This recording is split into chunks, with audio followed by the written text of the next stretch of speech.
Kubor nakaslem jong unongsan hima. Ka jingdo ket halor ka jingken jingdia ka balale da ka office u comptroller and auditor general kala latu bathat ya kur kompentrai kam ya ka scheme sambording ka balatip kum ka sob bahagia ha ka ne ka jela habakali na menteri ka tanar boarding u James PK Sangma ula kubur bakala don ka jing pelatu habaya dei ber ka jing lap jingsham jong ka CAG ka badang don hapadeng ka jing toket badang pan jing penchai shushu habaya dei ber ka jing pentrai kam ya ka scheme sob bahagia uni u menteri ula ong ba ka ne ka jing pelatu ya ka jing tip ka badai jong u CAG kalong ka babean na Maria ka kaipot CAG amla ban pelat cabar kadba 4 wanra ya ka kaipot barok kawai ha ka ying dorbar phawan ka jela kumta ula yuthu ba kandon ka jing toket halor ka ni bat kito ka badon kiti ban pelat tu ya kum ka ni ka jing tip ka badang dei ban pendap ya ka jing toket da ka office CAG kin sangat ha ka jing penshitam kat kum ki kondon an ki bai dei bat ka rukom trai kam ka sorkar. The Shillong Times, which appeared today, on the alleged report of the CAG, which has pointed out to certain anomalies in the Saubhagya scheme. What I would like to say here is that the CAG report, which is usually tabled in the assembly, sometime usually during the budget session.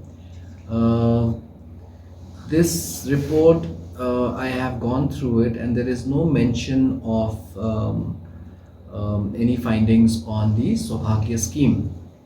So I was quite surprised to read this report in the morning today, because there is no such report in the CNAG report, which has been tabled in the assembly. I am left with the assumption, or we can assume, that this is not the CAG report. This is, in all probability, a query which has been sent to the MEECL seeking clarification on certain findings of the CAG. The process for it is like this only, as far as my knowledge goes, that the Comptroller and Auditor General, they find certain points, and then these are sent to the concerned department for clarification. And once these clarifications are received, then the CAG goes through that and then prepares a report and then places it in the assembly. And the entire process is confidential until placed in the assembly. So therefore, if it is true that this is a part of a query which was put to the MECL for certain additional information or certain clarification on the points which have been raised, then this is a very serious matter pertaining to the leakage of a very confidential document. It would appear that this is the case here, and this is a matter that the government is very concerned about, leakage of a confidential document like this. We will be inquiring into this matter, and strict action will be taken against whoever the concerned officer or officers are who are responsible for the leakage of this document. And we will constitute an inquiry into this whole matter, and we will be able to get to the root of the matter very soon. I'm very hopeful. Having said that, I wanted to make the stand of the government very, very clear on the matter of Saubhagya, or for that matter any other government scheme, be it centrally sponsored schemes or be it state sponsored schemes, that the government, the MDA, is very clear on the issues of transparency and accountability. We hold both these principles very highly, and that is why many people, when they have come forward and they have expressed concern about the financial situation of MEECL, to which we also subscribe, and we have always maintained that yes, there are problems in the MECL which are legacy issues, but we are not shrugging off our responsibility by saying that it is only the legacy of the previous Congress government. Well, we have been running the government for the past 3.5 years. We also have to take partial responsibility for that. If everything is a scam, then by that yardstick, what the previous governments have done, all those also can be categorized as scams. Now, that is a very irresponsible behavior on the part of any political party. And I believe that the Congress should be more responsible before going about and calling everything a scam. I've actually found it very amusing, the comments of the opposition, wherein they've said the expression of interest which we have floated for bringing about more power generation in the state is also a scam. Now, everything that the government tries to do to bring about solutions, to bring about improvement in the power sector, if everything is categorized as a scam, then we're left with nothing. We might as well just sit and do nothing. So the opposition has to be more responsible. I have always said that I welcome criticism. I have always said that any form of democracy can only be vibrant if you have a strong opposition. Now, a strong opposition is not an opposition wherein the opposition goes around criticizing just for the sake of criticizing, just to earn election brownie points, which are, in any case, elections are 1.5 years away. So this actually makes no sense what the opposition is doing. They, I feel, are very insecure by the way the Congress is slowly facing electoral defeats all across the country, and they are losing their significance, and which is why I feel that the Congress party has to stay in relevance just by making noise. Noise is not solutions. Noise is not criticism. Noise is just noise. We welcome criticism. The opposition has to be constructive in its criticism. They have to be strong, which is important for a vibrant democracy and a vibrant system of governance. But unfortunately, that is not the case in the state of Meghalaya. In Meghalaya, we have the opposition which makes unfounded claims, baseless allegations, and this is a very unhealthy practice. We would have expected something more from the honorable leader of the opposition, being such a senior politician, but that is not the case. Since we believe in transparency and accountability, the government has constituted an inquiry commission which is independent in nature. This has been notified, and the terms of reference are very clear that all the centrally sponsored schemes or the state sponsored schemes which have been implemented by the MECL, these will be looked into in terms of the process of tendering, the process of awarding, the implementation, whether there have been any shortcomings or any lacunae in terms of the work which was carried out, who is responsible for these, what is the reason for the poor financial health of the corporation, in terms of the HR policy. We will be examining that. So all these have been made part of the terms of reference, and this is a very comprehensive look into the working of the MECL. So be it Saubhagya or be it any other scheme, the independent inquiry commission will be looking into all these matters and will be submitting its report.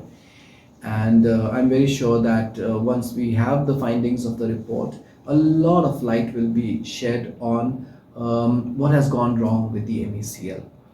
And yes, there will also be many suggestions. I'm very optimistic and positive that those suggestions will also be brought about, and we can take those forward. So, but however, it is very unfortunate that on the basis of a confidential document which has leaked, this sort of article has come out in the paper, and today a lot of opposition is making demands for the removal of the power minister. But I think the basis and the crux of on which all these demands are being made is something illegal. So it's very unfortunate that a report like this has come out. But we are very confident that we'll be able to find out who these officers are or who this officer is, and we will take the very very strict action against that, so that this acts as a deterrent for the future. It is very important to see how government works. How a government works and what is the relationship of the MECL, with regards to the functioning of the government. The MECL, the Meghalaya Energy Corporation Limited, is functioning as a corporation under the Companies Act, which means that decision making is taken or is carried out by the board of directors. They are an autonomous body and they have their own bylaws, they have their own laws. The Company Act is what governs the functioning of the MECL. Now, the matter of in question regarding this power sector and many of the failings of the DISCOM are confined to the corporation. We as a government, we are, yes, the 100% stake owners of the MECL, but how does that make the power department responsible for the decisions independently taken by the board of directors? And how is it that the minister should resign for that kind of independent directors, independent decisions taken by the board of directors? I fail to see that. We have to be objective in this. Many people are getting too subjective. They are, for the sake of, being in relevance, staying in the narrative, they are making such kind of claims. But as I said, we need to be very, very objective in this. And we need to understand how government works and what is the relation of the MECL vis-a-vis the function of the government. I said, a very confidential document until it is placed on the table of the House. If you look at the CAG report, it clearly mentions on the cover itself, confidential until placed on the table of the House, on the floor of the August House. So this report has not found its way to the assembly as of now.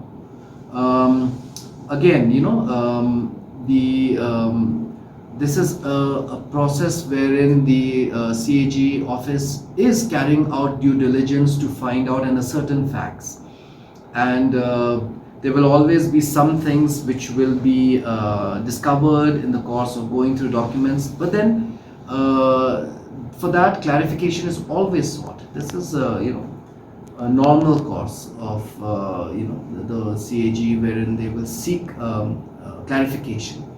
And if those clarifications are not satisfactory, yes, that will find its way to the CAG report for our coalition partners. And I do not like to make baseless accusations and allegations or insinuate on such kind of things for that matter. And as coalition partners, I think it's important that we respect each other, and I have a lot of respect for the leadership of the UDP and for my colleagues, and we have to work together at the end. So to answer your question, I decline to comment on this because out of respect for my coalition partners. I cannot, really put a number to the number of times the opposition parties the UDP and other parties have been demanding for the removal of the CMD, right?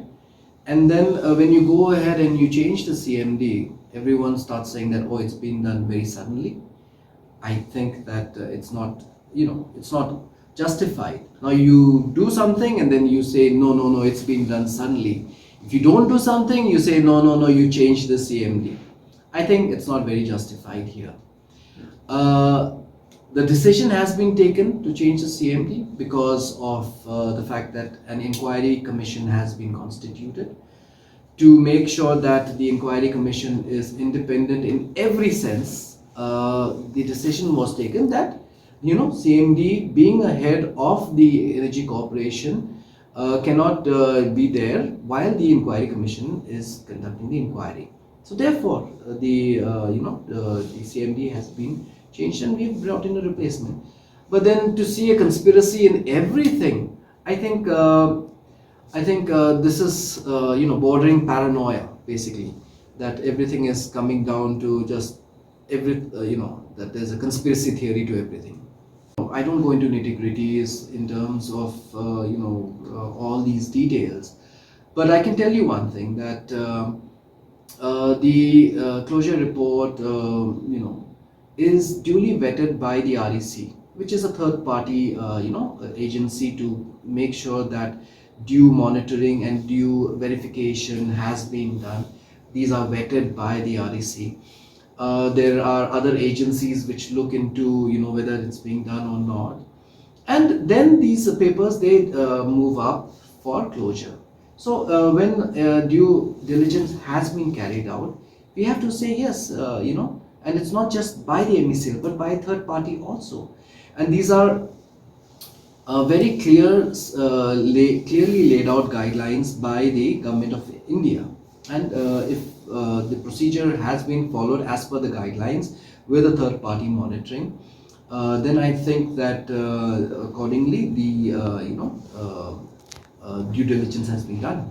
See, I think it will be wrong on my part to say anything right now regarding all these kind of so-called allegations. But now the inquiry commission has been put into place, right? And it's not just Saubhagya, all schemes, inclusive of Saubhagya, right?